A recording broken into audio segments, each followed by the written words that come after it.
umbral. Por que o espírito vai para o umbral? O umbral é o lugar para onde vai a maior parte das pessoas depois da morte. Ali, os espíritos desencarnados ficam por tempo indeterminado, pois é onde têm a oportunidade de se redimir de suas falhas e de suas omissões durante a vida física. Em seguida, eles conseguem sair dessa região para os planos superiores da espiritualidade.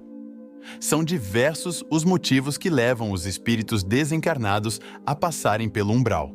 Mas não são só aqueles que praticam crimes contra a vida alheia, atos de maldade e violência que ficam por lá.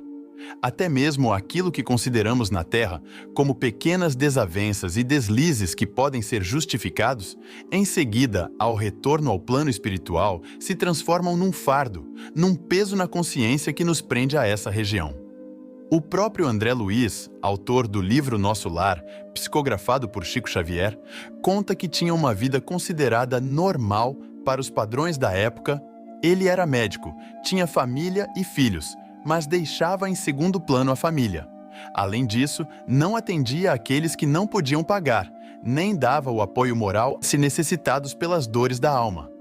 Mas abusava dos vícios do álcool e do fumo. Ele morreu por causa dos abusos que praticou contra o corpo físico, o que lhe conferiu o título de suicida por parte dos outros habitantes do umbral. E isso o levou a viver um estado de intenso sofrimento durante muitos anos, como ele mesmo relata. Nessa região, todas as nossas mazelas emocionais ficam expostas e visíveis a todos os que lá se encontram, mesmo quando nós mesmos não conseguimos reconhecê-las. Como o espírito consegue sair do umbral? O espírito que está retido no umbral lá permanece até sentir o arrependimento sincero por suas ações passadas. Assim, ao reconhecer as suas ações menos dignas e se penitenciar com a sua própria consciência, ele pode se libertar daquela região de sofrimento. Dessa forma, quando eleva a sua vibração, o espírito pode perceber a presença de outros espíritos de planos superiores.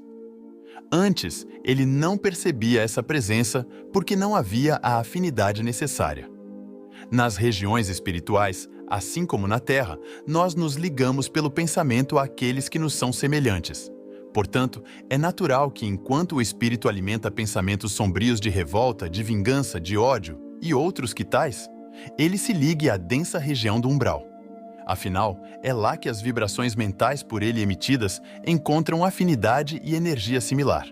Mas quando modifica as suas emanações mentais, ele reconhece a sua condição e abriga pensamentos de humildade. Nesse momento, então, o seu pedido por auxílio pode ser atendido pelos benfeitores. Estes conseguem, assim, ajudar o espírito redimido a alcançar um dos postos de socorro espiritual, onde ele receberá o tratamento necessário à sua recuperação. Em seguida, com as forças refeitas, o espírito desencarnado participa de grupos de trabalho e de estudos, preparando-se para melhor aproveitar a próxima reencarnação. Ele terá, então, a oportunidade de colocar em prática os novos aprendizados.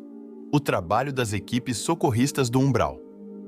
No plano espiritual, existem vários postos de socorro que atendem à região do umbral.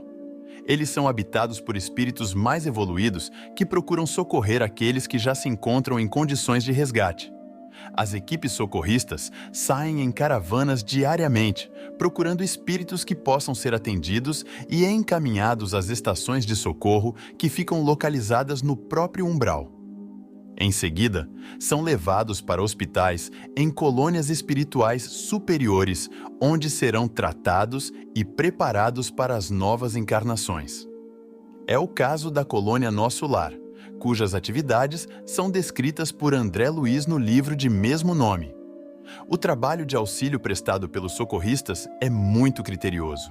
Não podem ser admitidos nas colônias aqueles que querem somente ludibriar, mostrando assim um falso arrependimento. E o mesmo vale para aqueles que não conseguiram ainda se compenetrar de suas responsabilidades perante a dádiva da vida e do necessário caminho de melhorias e avanços na esfera espiritual. O que podemos fazer para sair logo do umbral? Os mensageiros da espiritualidade reforçam constantemente a necessidade de, ainda na existência terrena, perdoar, não guardando mágoa e rancor. Além disso, não praticar atos que possam prejudicar os outros, observando as condutas morais de respeito ao próximo. E manter, a todo momento, a vibração elevada e a sintonia com o plano espiritual superior. Além disso, é aconselhável buscar sempre aprimorar o autoconhecimento. Para isso, é preciso manter constante estudo para o conhecimento mais aprofundado sobre a nossa condição de seres espirituais. Dessa forma, compreendemos o papel relevante de nossos pensamentos não só para as conquistas materiais, mas como ferramenta de construção tanto de nossa vida presente como da vida futura, depois do retorno ao plano espiritual. Assim, ainda que passemos pelo umbral, certamente a nossa estada não será tão longa nem tão sofrida, uma vez que esses fatores são estreitamente ligados às nossas ações enquanto espíritos encarnados e às consequências que elas acarretam. Vale lembrar que não existe castigo ou punição na vida após a morte, mas a necessidade do despertar da consciência para as falhas cometidas nas relações com os outros seres. A evolução espiritual é um caminho que percorremos passo a passo. O autoconhecimento é um processo de descoberta de nosso ser interior, de reconhecimento de nossos estados emocionais, de aprendizado para a condução de nosso poder mental. E cada reencarnação é a oportunidade de nos redimirmos de falhas em encarnações anteriores. É a prova prática do que aprendemos em teoria no plano espiritual. Agradeço a companhia de vocês. Que Deus abençoe a todos. Amém.